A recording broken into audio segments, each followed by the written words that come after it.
We're going to move really quick through these, and I'm sorry this is going to come across slightly judgy, but these are the top 10 mistakes I see clients make when they come to us. Number one, buying that lot that looks too good to be true. So many times people come to us and they bought the perfect lot and they paid the perfect price because it's way below market value.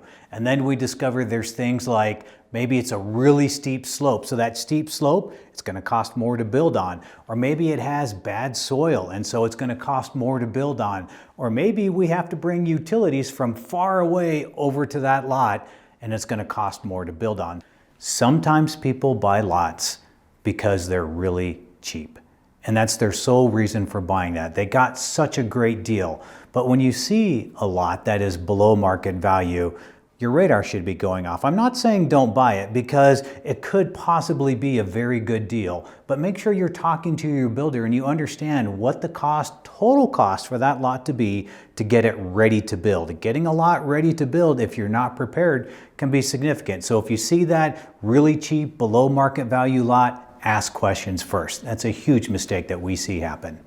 Trying to build a home without a building professional. We have clients come to us all the time and I feel really bad, but they went off and tried to do it themselves. And here's the problem with trying to do it by themselves. The trade base is very busy in Cedar City. We're a pretty small town. We're 60,000 people. And when you have one person trying to hire the plumber that's being used by half a dozen builders, do you think that plumber is going to give that one person the same attention that he's giving his builders who give him multiple jobs through the year? Be forewarned that your schedule is going to drag out and your costing is probably going to be a little bit higher. As an example, when we buy our lights from our lighting supply store, we get 15-20% off what you see at retail prices. But when you go in and buy them as a homeowner on your own house, you're going to be paying full retail price. So consider, do you really want to build that house on your own? Not to mention the time it's going to take for you to be on the job site. It's a big deal. Number three, purchasing plans online. Why is that a problem? Well, let me tell you. What if you purchase this big, beautiful house and it's spread out and you have a lot that has a little bit of slope, not a lot of slope, but a little bit of slope, and you've got this 50-foot wide house. We have to build 50 feet by 100 feet, whatever it is, this square for your house to sit on, and that is going to run up the cost of your site work. Another reason why you don't want to buy a house right off of a plan shop online is it may not meet codes for our municipality. We may have to go in and redesign that house to meet local codes. If you see something that's online, certainly point that out to your builder and say, here's an idea or an inspiration that I like. But if you buy something right offline, just know you're probably going to have to spend additional money to adjust it to the local region, to the topography, and oftentimes to the weather. Choosing a builder based solely on price, just like we talked about with land. Price shouldn't be your only discriminator. It's important, yes, I get it, but when you're contemplating the builder who's going to build your vision of your perfect home, use things like trustworthiness, like communication, like transparency. Every builder can dive to a budget.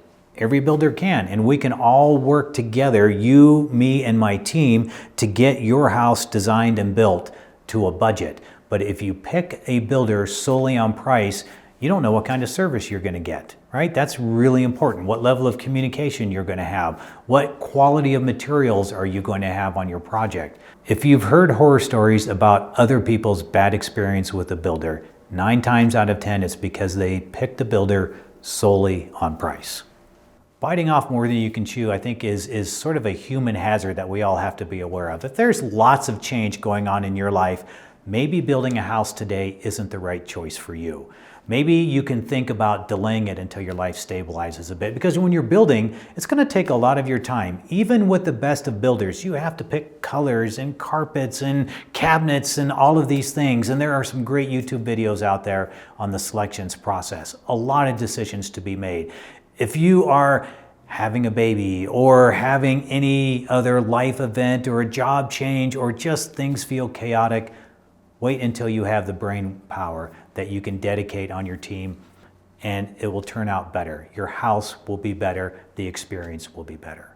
This is a kind of a funny one, and I have so many stories that I could share, but sometimes people think it's a custom house, I'm building it just for me, I'm gonna put in this house exactly what I want, even though everybody else may hate it. And by everybody else, I don't mean me, I mean their family and their friends. Let me give you an example. We had one house that we built, and it was a castle.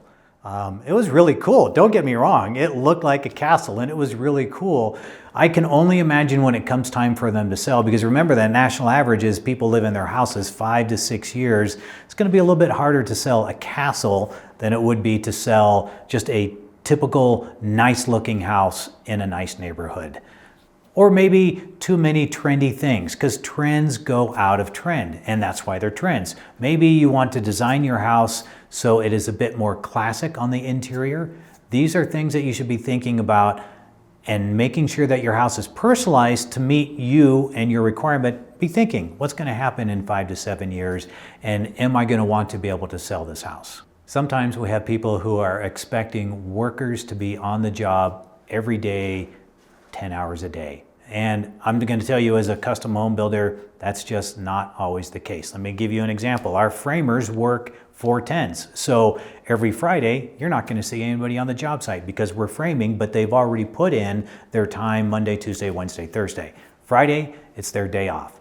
Sometimes there might be weather, and weather is going to keep people off of your job site. Or maybe it's not weather specifically on your job site. Maybe there's a big snowstorm coming through the pass, and materials or tradesmen can't get to your job site safely. So as you're working with this, talk to your builder, ask them why, and understand the why behind it, but please don't expect that every day you're going to have hustle and bustle of lots of people on your house. It's in our interest and your interest to have this job move along at a clip, right? Because we want to have that efficiency, but there are going to be some days where no one will be on your job site. I can't tell you how many times homeowners have gotten themselves and us in trouble when they talked directly to the tradesmen or the subcontractors, you may know them as. So imagine you're on the job site and you're walking through and you tell the tradesman, I want you to do this instead of that, and they end up doing exactly what you told them to do, and they send us a bill and I send you an invoice, and you call me up. Hey, Roger, why is this different than what we agreed on? And I call the trade and they explain, well, you gave them direction. Whether you meant them to do it or not, please don't talk to the tradesmen out there, because your tradesmen are likely to do what you ask them and your builder's not going to know. And your builder's going to get a surprise bill. You're going to get a surprise bill. Just don't talk to the tradespeople. Talk to your builder. That's what they're there for. Let them sweat the small stuff.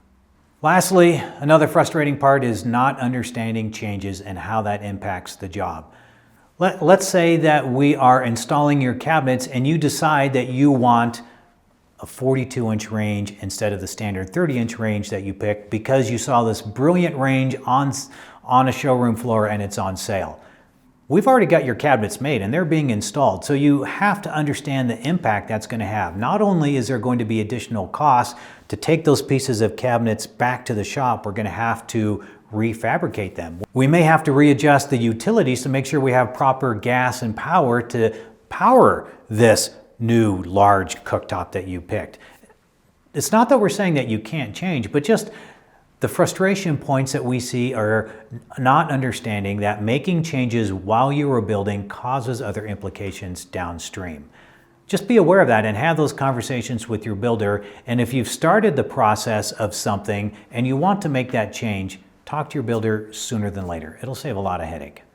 So we've gone through 10 things that are going to cause you grief if you don't pay attention to them. And I'm not saying don't do them. I'm just saying be aware of these things. They're landmines, if you will. Call your builder. Call your builder if you have questions on any of these. Understand the expectations and ask them questions before it becomes a problem. That's really going to be the key to avoiding all of these things. It's you and it's the builder collaborating and working together for success.